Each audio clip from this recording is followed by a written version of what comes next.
All right. I do believe that means that the red light's on, which means it's a green light, and it is a go. And it is a blessed, wonderful, beautiful, sleepless Friday afternoon. My goodness, what a week it has been. A lot of good, but unfortunately, I think the bad news has kind of taken over control of the news cycle this week. However, though, it is Pull Up a Chair episode 112. Thank you guys for being tuned back in, whether you're watching this live or watching afterwards. It is your host, the Crim de la Crim, the one that they do in fact call him Mr. El Tucretente, a.k.a. We're going to save the rest for tomorrow night when we do Sleepless Radio episode 254, Third Eye Blind versus Oasis. I got Third Eye Blind. Jonathan Daly has Oasis. And obviously, as you know, in the pre-show, we will be celebrating not only two legends, but two absolute icons in their fields, in fact, in just culture in general. What up, PGM, my good brother? Thank you for being tuned in.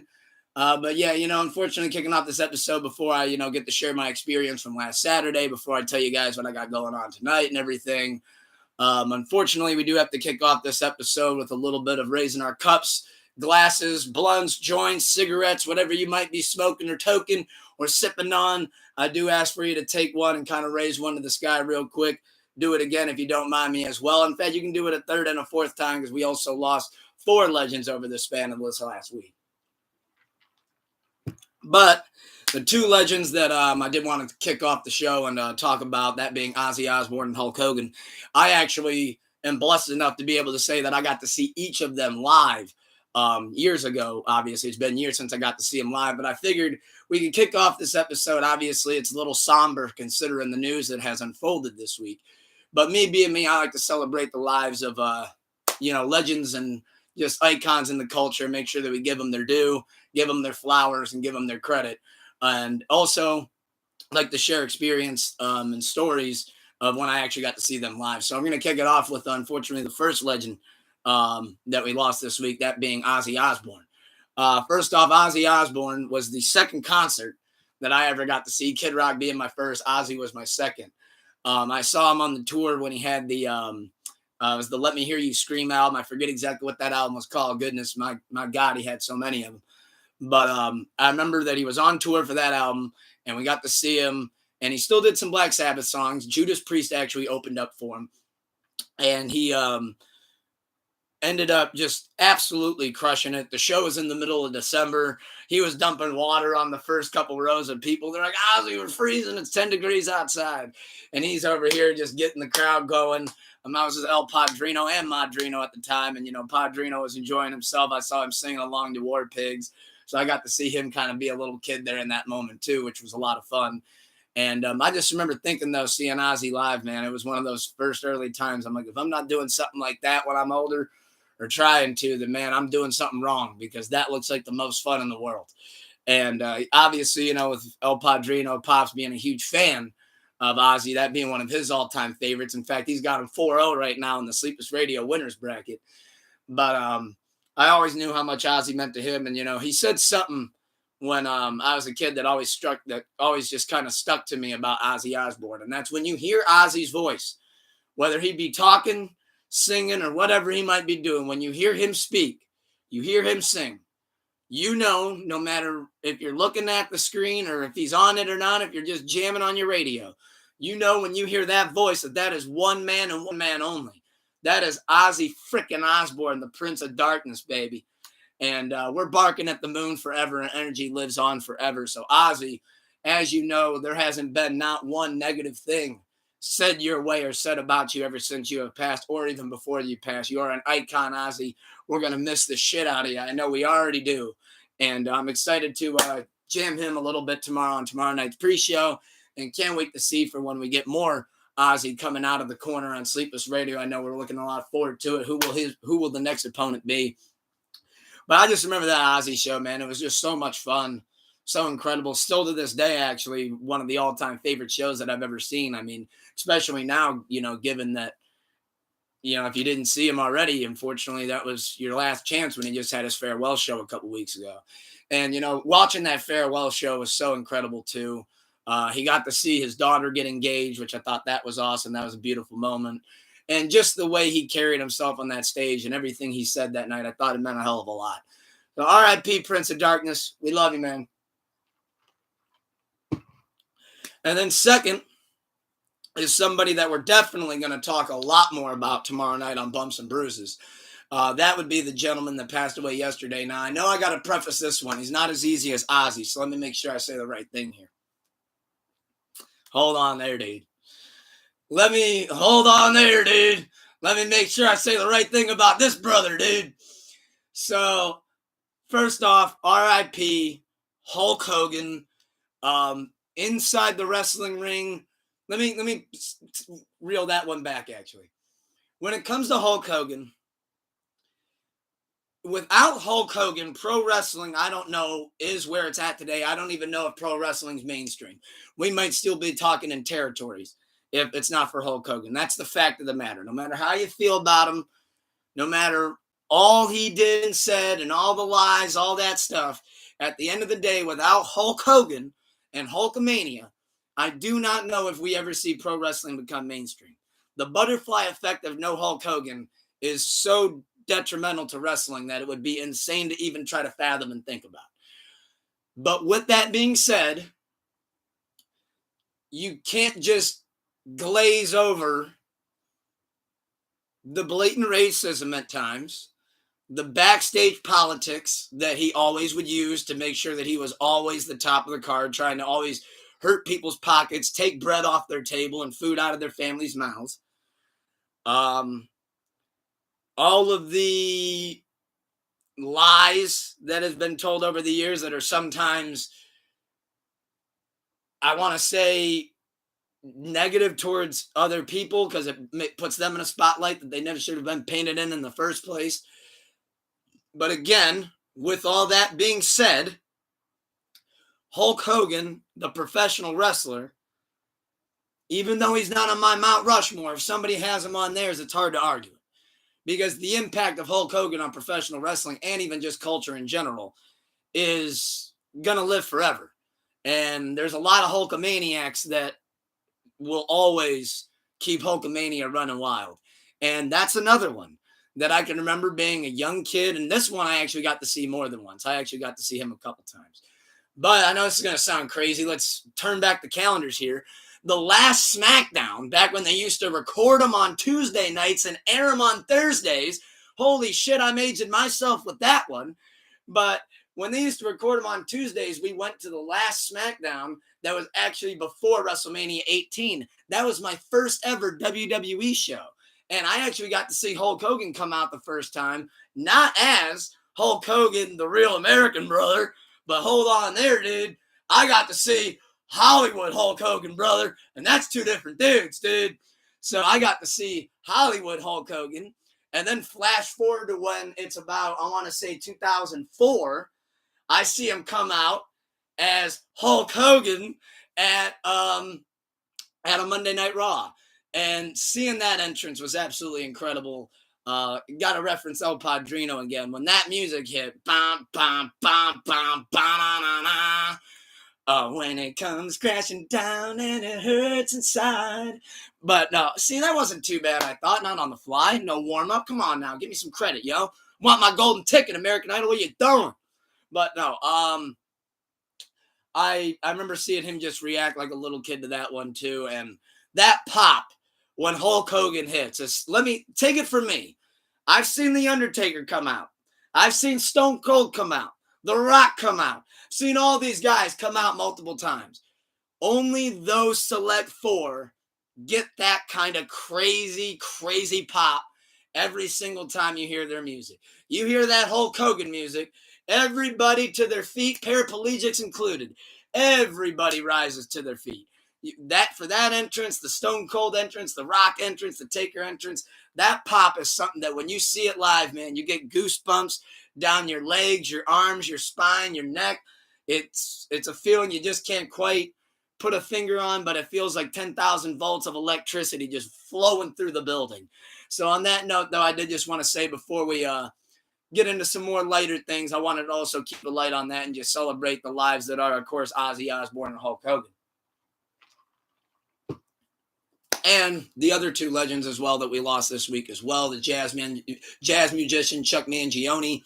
And unfortunately, off the top of my head, I do not know the gentleman's name from The Cosby Show. But RIP to him as well. I saw that there was a tragic death that clearly was ahead of his time. So prayers and condolences to his family, Chuck's family, Hulk's family, Ozzy's family, absolutely everybody out there. Malcolm, let's put some respect on that gentleman's name. Malcolm Jamal Warner, RIP to him as well. And now with that being said, I get to share my experience. Well, I know I just got to share a couple there, but this one's definitely a little bit on a lighter note, but also honoring a legend. And this legend means, as you can tell, probably more to me than maybe any other legend, actually. And that would be the great Malcolm McCormick, Mac Miller. Mac Miller Day, I got to say, at PNC Park, for those of you that may not have seen, last Saturday, July 19th at PNC Park, they held a Mac Miller celebration. It was a day honoring him and his love for the city of Pittsburgh and his love for the team, the Pittsburgh Pirates. Man, where do I even begin on how amazing and awesome that day was? First off, I couldn't ask for a better group of dudes that I went with. Shout out to the great Nate Ball, the big Mr. Dank, and of course Zanny Phantom.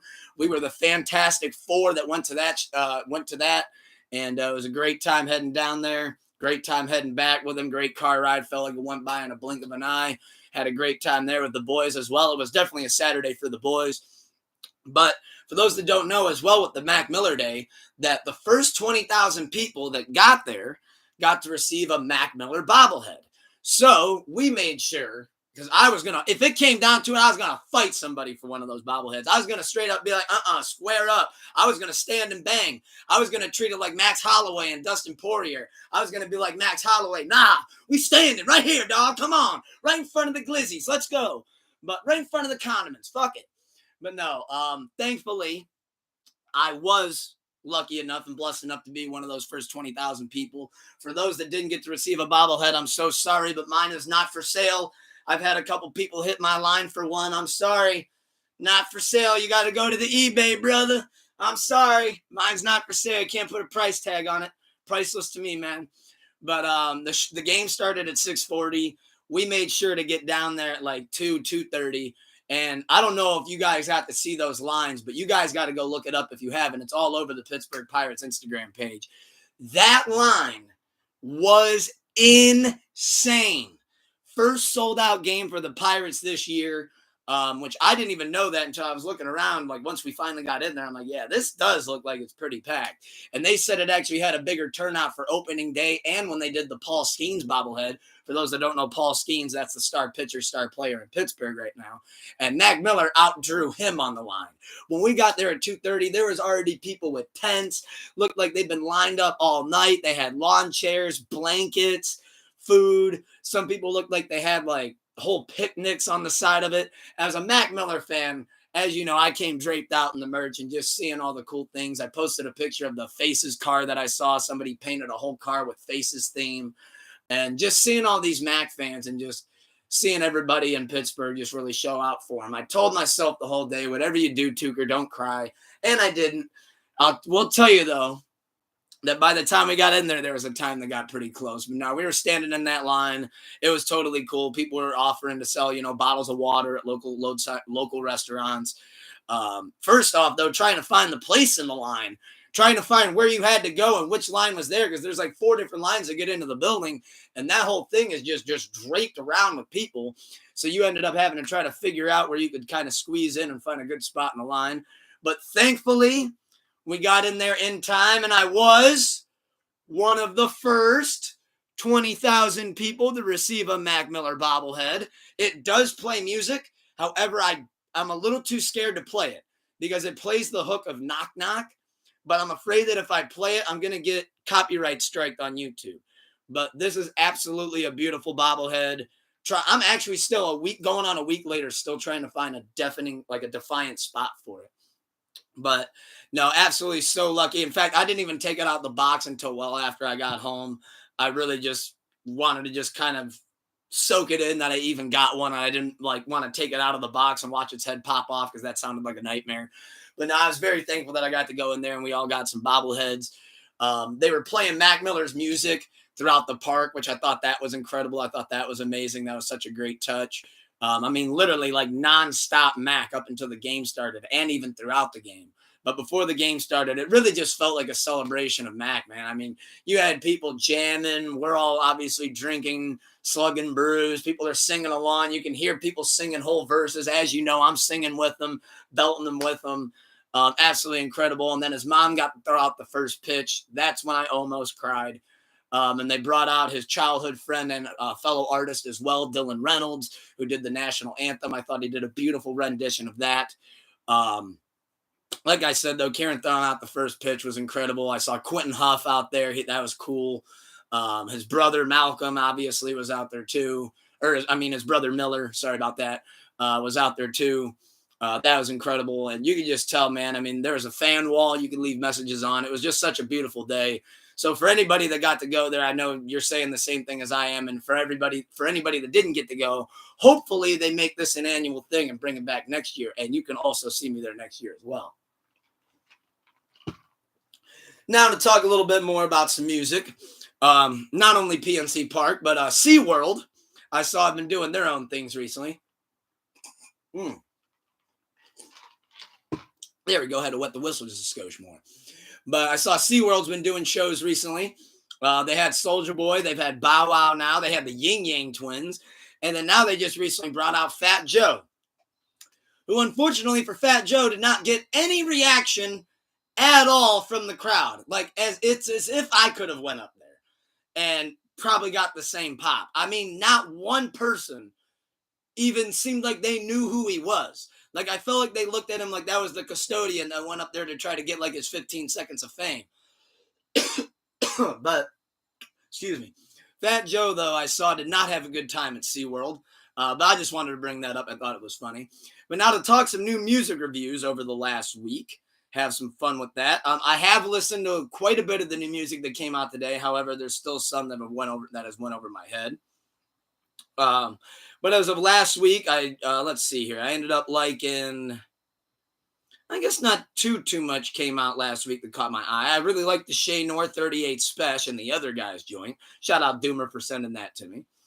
Love that new Raekwon album, The Emperor's New Clothes. Been jamming that a lot. And then I guess recently I've just been in a little bit of a Mac kick, I guess, since last Saturday, so that adds up. However, though, I do want to talk about Tyler's new album, but I'm going to save that one for last, actually, as we're talking about new music. I saw that. Well, let's see here. Let's go this week. Drake and Central C. I was watching Iceman episode 2 last night when Drake and Central C debuted their new song, Which One? Love that record. I think that's another great new single. I'm actually really liking this rollout that Drake's currently doing. I think it's a really smart rollout that he's been doing. I think him promoting his YouTube channel more heavily and trying to get away from DSPs, considering his relationship with UMG at the moment. I think that's a smart move, so shout out that new joint. We got Conway the Machine, 17.5 new single. That's a banger. Gotta love some Conway. MGK put out a new single with Miss Sunshine. I've listened to it a couple times already. Not too bad. You got the Miami remix, Morgan Wallen, Lil Wayne, and Rick Ross, which I listened to it. It was cool for what it was, but I'm not going to lie. Doomer hit me up over text. He goes, what the fuck is that? I'm wondering about the same thing with you there, dude. But I was a little shocked to see those two people featured on it as well, but I liked the joint. Thought the remix was cool for what it was worth. French Montana. He dropped the new single with Lil Durk called Big Bag. He actually says in the verse, call back to a couple episodes ago, he said, stop asking me about Drake and Ross. I told you to stop asking that man about Drake and Ross. So thank you, French, for proving my point.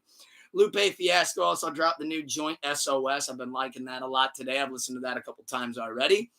And I highly recommend this joint, Damage Control, featuring Wale and Pusha T off of this new Culture Jam. I highly recommend checking that out. Wale and Pusha T, come on now. Pusha T's verse is incredible. Wale gets a verse and a hook. Absolutely smoked it. But before we talk about Tyler's new album, this is also a capital H-I-G-H right off the first listen. They are back at it again. The duo known as Alfredo. Alfredo 2, they spun the block on us one more time with another potential right off the rip. Album of the year contender. It's not quite clips yet for me, so don't go getting your knickers in a twist there. But I know Hulk Hogan's ears just twitched. I said something else, brother. I said KN, dude. But Alfredo too, though, I thought right off the rip, though, is absolutely just amazing. I love the features that he got on it. You got Anderson Paak on Ensalada. You got Larry June on Feeling. You got Jid on Gold Feet, which you guys know I'm not going to say it again, but Jid's not a human being. He's an alien. His feature on Gold Feet's just absolutely insane. Right off the rip, I love Gas Station Sushi. In fact, I'm going to take that back. That run from Shangri-La all the way to Gold Feet, absolutely insane. From Shangri-La to Gas Station Sushi to Lavish Habits to Gold Feet, fucking amazing. And for those that didn't see on Lavish Habits, he had some choice words for Gunna. He called him a rat bastard, and I believe he called academics a fat bastard. And I'm behind both of those statements. So shout out to Freddie Gibbs for saying that. Great bar. And yeah, I mean, Freddie Gibbs is a great rapper, and he put out another great album. Is anybody really shocked about that? But he even said that when he gets with Al, that's his best work, and I agree. That's always my favorite Freddie Gibbs is when he's with Alchemist. But now, I wanted to talk about the album that seems to be getting mixed reviews, which normally I feel like he doesn't get mixed reviews. But I figured we could talk about the album, and I thought we could rank his discography and have a little fun with that, shall we? Tyler, the Creator, dropped a new album that seemingly pretty much came out of nowhere. It seemed like he rolled it out in the span of, felt like under a week. But he dropped a new album called Don't Tap the Glass, a follow-up to last year's Chromacopia. And some people seem to love it. Some people seem to hate it. Some people seem to go, it's typical Tyler doing something different. Doesn't really shock me. I kind of feel like it's growing on me a lot more than it was when I first gave it a listen. Don't Tap the Glass. I kind of thought originating when I first heard it, it kind of sounded a little bit like his version of Honestly Nevermind to me. Kind of gave that vibe off a little bit. The good brother Dooley, though, threw something in our group chat, though. I'm trying to remember what he said, but it really was a great point on how he felt about it. And I kind of thought that he nailed that point as well. I wish I could remember it. But to me, though, it kind of gave off a little bit of that Honestly Nevermind vibe, especially considering his last album was so deep and so personal, even though I know it had a Sticky and, a couple different bops like that. But I kind of felt like this was him trying to have a little bit more like, hey, I want to let loose on stage. I want to have some fun. I want to get some vibes going. For this album, I added Sucker Free, Mama and Them, Ring, Ring, Ring. My favorite on it is Don't Tap the Glass / Tweakin'. I think Tweakin', that beat is insane. I think the Don't Tap the Glass production and then the way he did the transition into Tweakin', I thought was chef's kiss. I thought that was absolutely insane. And then the I'll Take Care of You joint with Yebba. But I thought overall, though, that I thought it was a solid album. I mean, especially considering that it kind of came out of nowhere. And normally, Tyler, the Creator, will put out a single or two and then kind of roll the album out for it feels like usually a couple months at a time, where this just kind of felt like, here it is, here's the vibe, here's the world, I'm throwing you right in the middle of it, and here you go. But always got to love some new Tyler music. Like I said, 2025 has just been my favorite year for new music, and I couldn't even tell you how long. I mean, it just keeps getting better and better with each passing day. And I love that he dropped on a Monday. There for a while, I was the only guy that would drop in the middle of the week, Tuesday. Now people drop Mondays, Tuesdays, Wednesdays, Thursdays. Drake drops at 4 a.m. on a Thursday. Like, you can just never know what to expect, which I actually like that. But now I thought we could have some fun. Rank Tyler, the Creator's discography I'm going to go from worst to best. So I thought we could have some fun right here. So let me try to not overthink it. So let's rank Tyler, the Creator's albums from least to greatest. Now, if you ask me, he's got a great discography. So nowhere in here does he ever have a dud, if you ask me. Nowhere in here is there a dud. But I'll take it from the top here. I would probably say, even though I've only had under a week to sit with it, that Tyler, the Creator's worst album would probably be Don't Tap the Glass. His second worst album, for me, I would say, would probably be, here I'm going to get some hate. I'd actually probably say Chromacopia. I haven't really went back to Chromacopia that much since last year, to be honest with you. I feel like a lot of projects have came out since then. I mean, I really like Balloon with Doechii. That's about it. Again, though, no duds. No duds. Again, I think Chromacopia is a great album. Just doesn't seem like that one was for me. So I go Don't Tap the Glass, Chromacopia. Then give me Igor.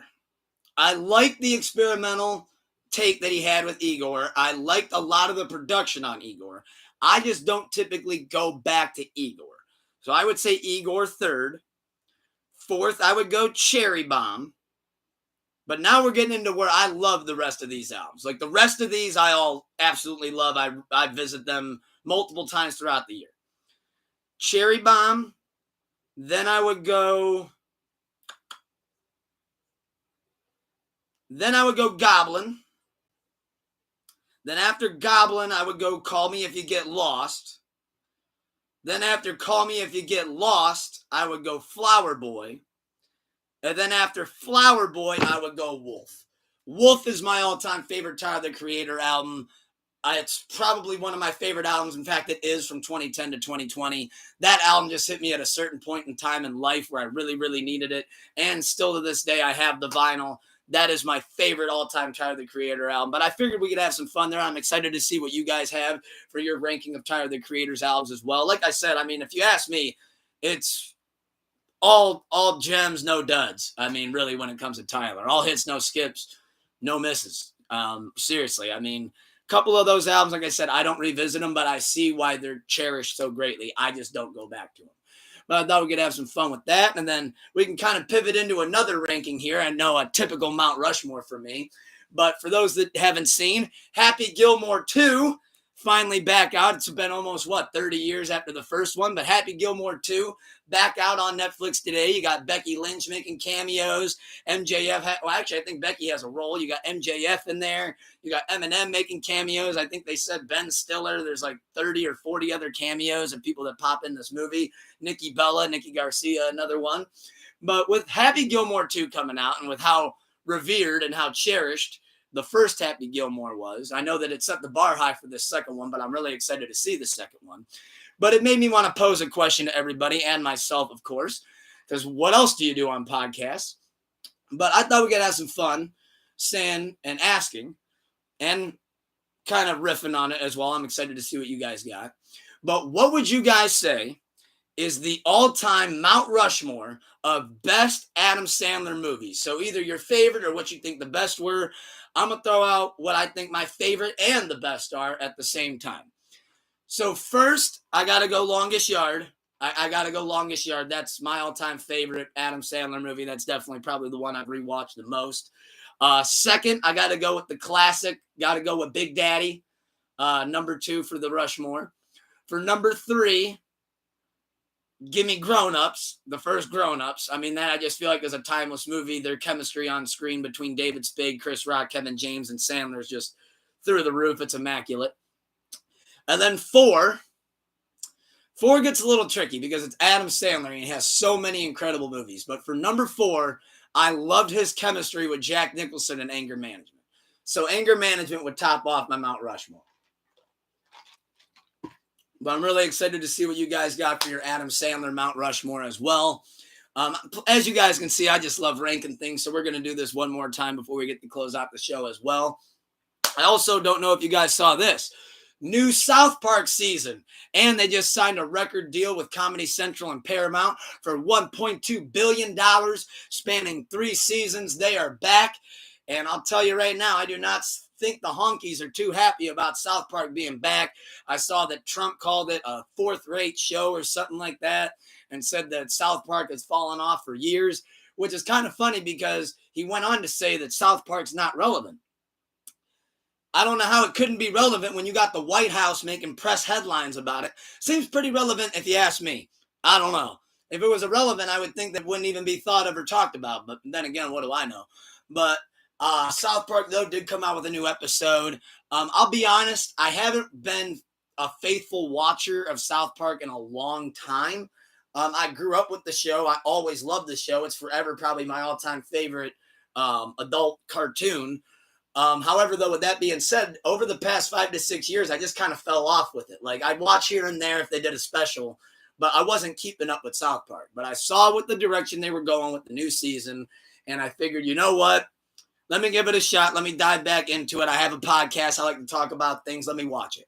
And I got to say, South Park, That kind of felt like it did in the old days, man. You guys were saying some language I haven't heard you guys be able to say or say in a long, long time. And I love the theme. I love the overall message of the episode. As always, Trey Parker and Matt Stone are two diabolical geniuses, and they love reminding you of that. And I know Trey Parker and Matt Stone both said about 5-6 years ago, they were like, look, we wanted to stop doing South Park 5 years ago at the time. He goes, but America just keeps doing and saying dumb shit, and we just can't help ourselves. So shout out to South Park for doing the Lord's work. I thought the new episode was absolutely incredible. I thought it was super funny. I'm looking really forward to next Wednesday. But I thought we could have one last ranking of today's episode and have some fun with this. What is your all-time favorite, whether it be your top 4, top 5? I'm going to give just my top 4. I'm going to go Mount Rushmore again. What is your favorite South Park episodes of all time? I'll take the lead and go, well, first, my favorite all-time South Park of all-time favorite episode is when he played a version of Dog the Bounty Hunter, but he was Cartman, the hallway monitor. And he had Beth, who was just tits for a face, walking around going, mace him, hallway pass. I am the dog, the baby dog, the hallway monitor, mace him. And then you had Ike with the teacher jumping off the roof at the end of the episode.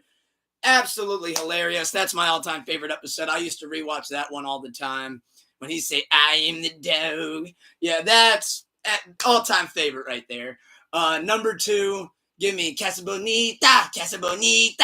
When he stole Butters' birthday party from him and he had to go to Casa Bonita and he locked Butters in a fallout shelter because he tricked him. Number 3, you got to give me Scott Tenorman Must Die, when he tries to get weed off Scott Tenorman and then Scott Tenorman sells him pubes. So as a way to get back at Scott Tenorman, he kills his parents and he grinds them up into chili and he serves it to him at a party. So that would be my 3rd favorite. And then 4th would probably be World of Warcraft, where he goes, Mom, bedpan. And he's just sitting there just shitting himself, just liquid shitting, playing World of Warcraft, all carpal tunnel. That shit, absolute gas. I haven't done a Cartman impression in a while, so forgive me. I'm doing this on the fly. No rehearsal. But, no, I thought that'd be funny, though, recapping the South Park episodes. I mean, there's so many other ones. I love the mashup that they did with The Simpsons. I thought that was brilliant at the time. I thought that was hilarious. I thought the episode with Mel Gibson, The Passion of the Jew, I thought that was really funny, where Mel Gibson's chasing him half naked around the house and shit. But no, shout out South Park. They didn't pull no punches on the new season. Highly recommend checking that guys out, especially if you guys are a South Park fan and like me, looking for a reason to get back into it. But I'm excited to see what you guys say on all your rankings of Tyler's albums, Adam Sandler's movies, and obviously South Park episodes as well. Hopefully I get to see your guys' experience as well at Mac Miller Day. And I hope to see what you guys have as far as sending love and maybe an experience that you guys might have with Ozzy and Hogan as well. And with that being said, before we close up out of here, there is somebody that I thought we could send our prayers to and good energy and good love to, and that is Bruce Willis and the family of Bruce Willis. For those of you that may not have seen with all the news that's been circulating this week, it was reported earlier this week that unfortunately Bruce Willis can no longer speak, read, or write really at any capacity. I know on this show before I've made my jokes and I've made light of it and all that, but seriously, all jokes aside, sending much love and good energy to the family and to the man that is Bruce Willis, and condolences to everybody, whether you be a fan, whether you're a family member, whether you're a friend of any of those individuals that we unfortunately lost this week. And unfortunately, if there's anybody in your guys' personal lives that you recently lost as well, sending you guys much love and condolences too. So with that being said, it is Pull Up the Chair episode 112. Thank you guys for being tuned in, whether you're watching live or watching afterwards. Hit that like, hit that subscribe. Follow me on all socials at TUKE, capital LENKKU. You know where to find the dog at. And with that being said, I will see you guys tomorrow for Sleepless Read episode 254. And then we go live for Bumps and Bruises to close the night out. I'm looking really forward to it. Third Eye Blind versus Oasis. I'll be standing in one corner with Third Eye Blind. Danathan will be standing in the other corner with Oasis, looking to get some revenge on me after last week. So with that being said, it is your host, the Creme de la Creme, the one that they do in fact call him Mr. El Tucatente, the Ultimate Sensei, a.k.a. we'll save the rest for tomorrow. I'm about to close out, smoke a blunt, and get ready to go downtown, eat some dinner at Harry Buffalo, and slide on over to see Steve Trevino at Hilarities. First time ever going to that comedy venue, so I will be outside tonight. Hopefully you can catch me in the land, have a brew, smoke a cig with me. And on that note, keep the love high, hate low, wake up with a smile on, and you look in that mirror. It's important, and you say, I love you. And with that being said, peace. See y'all tomorrow.